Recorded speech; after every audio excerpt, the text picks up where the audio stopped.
लक्ष्मीच्या पावलांनीचा आजचा भाग चालू करण्याआधी प्लीज व्हिडिओला लाईक, शेअर आणि सबस्क्राईब करायला विसरू नका. आजच्या भागात आपण बघणार आहोत, छत गळत असतानाच अद्विक जोरात ओरडतो व तेव्हा कला येऊन त्याला म्हणते, अरे तू झोप आरामात. तेव्हा संगीता म्हणते, नाही नाही, मी तुम्हाला दुसरीकडे आतरून टाकून देते. तेव्हा कला सगळ्यांना समजवते की नाही नाही, हे तर चांदेकर आहे, असे कसे खाली झोपतील. आणि मग ती त्याला झोपून त्याच्या पोटावर एक पातेलं ठेवते. हे बघून संगीता आणि दिनकर यांना खूपच ऑकवर्ड वाटते, पण काजलला हसू आवरत नाही. कला पण त्याला आरामात झोपायला सांगून तिथून चाली जाते व नंतर ती गुपचापच पडद्या आडून त्याला बघत असते की कसा तो ते पातेलं ठेवून झोपलेला असतो. नंतर अद्विक विचार करतो, यार एवढी ऑकवर्ड सिच्युएशन तर मी याच्या आधी कधीच हँडल नाही केलेली. इकडे सरोज फोनवर बोलतच असते की तुम्ही हे काम एकदम परफेक्टली पार पाडलं, पण मग या कामाबद्दल कोणाला खबर नको पोचायला की हे काम मी तुम्हाला सांगितलं आहे म्हणून की दिनकरांच्या घरी नुकसान करायचं. की तेव्हाच तिच्या रूमच्या दारात रोहिणी येते व ती सगळं ऐकते. तिला आलेलं बघूनच सरोज खूप चिडते तिच्यावर व म्हणते, या घरात प्रायव्हसी नावाची गोष्टच नाही आहे. तुला जर बोलायचं होतं तर नॉक करून यायला काय झालं. तेव्हा रोहिणी म्हणते, अगं मी तुझ्यासाठीच आले होते, अद्विक अजून आला नाही आहे. तेव्हा सरोज तिला म्हणते, काय गं, थोडं काही झालं की तू माझ्याकडे येते, तुला काय वाटतं मी वेडी आहे का. तेव्हा रोहिणी पण म्हणते, बरं जाऊ दे, मी चालले. व ती असं म्हणून ती चालली जाते. मग बाहेर आल्यावरती म्हणते, अच्छा तर हे सरोज वहिनीने केलं काय. मी थोडं भडकवलं तर इथं डायरेक्ट बॉम्बच निघाली. आता याचा कसा फायदा घ्यायचा हे मला चांगलं माहिती आहे. इकडे अद्विक पोटावर पातेले घेऊन पाणी झेलतच असतो. कला बाहेर उभं राहून बघत असते. तेव्हाच तिथे संगीता येते व तिला खूपच ओरडते की ते आमची जावई आहे, मला काहीतरी सोल्युशन काढू दे. कला तिला म्हणते, अगं मला थोडी मज्जा बघू दे ना तिची. पण मग तरी पण संगीता तिला म्हणते, ए बाई मला बघू दे, तुझं नवरा बायकोचं तुम्ही बाजूला ठेवा. व तिथून चाली जाते.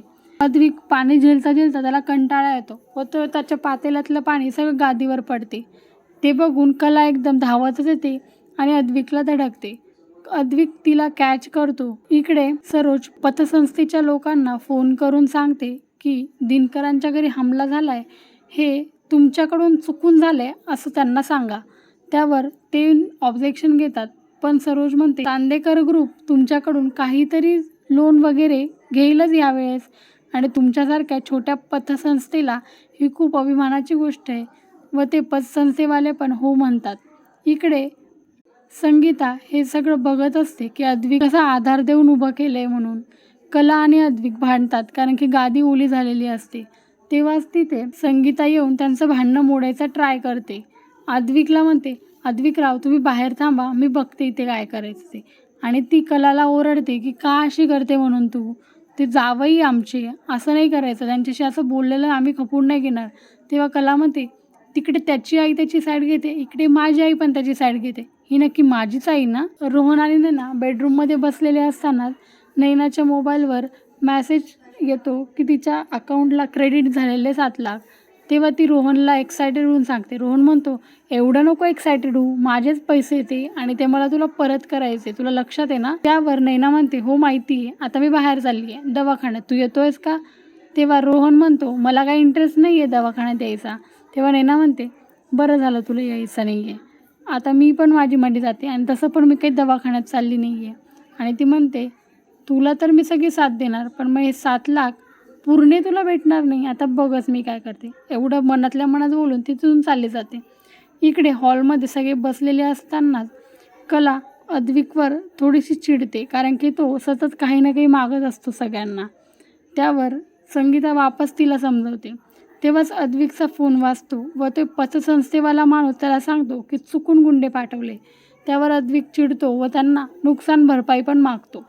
एवढं बोलून तो सगळ्यांना हे सांगतो की पतसंस्थेवाल्यांनी हे गुंडे चुकून पाठवले होते. कला चिडून जायलाच निघते की संगीता तिला थांबवते आणि नंतर म्हणते, आता सगळं ठीक झालं आहे ना, आता तुम्ही जा तुमच्या घरी, तिकडे पण कामं खोळंबली आहेत.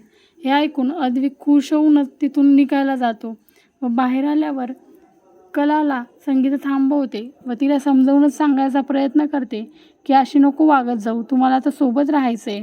तेव्हा कला तिला म्हणते, आई तुला मागच्या वेळेस मी जे सांगितलं होतं ना तेच होणार आहे, आता तू मला याबद्दल बोलू नको बरं, मला खूप राग येतो. आणि एवढं बोलून दोघी पण एकदम शांत होऊन जातात. आजच्या भागात एवढेच. तर तुम्हाला काय वाटते? कला विचार करेल का आणि सुधरेल का आद्विक आणि कलाचं नातं? हे मला कमेंट करून नक्की कळवा. आजचा भाग आवडला असल्यास चॅनलला लाईक शेअर आणि सबस्क्राईब करायला विसरू नका. थँक्यू.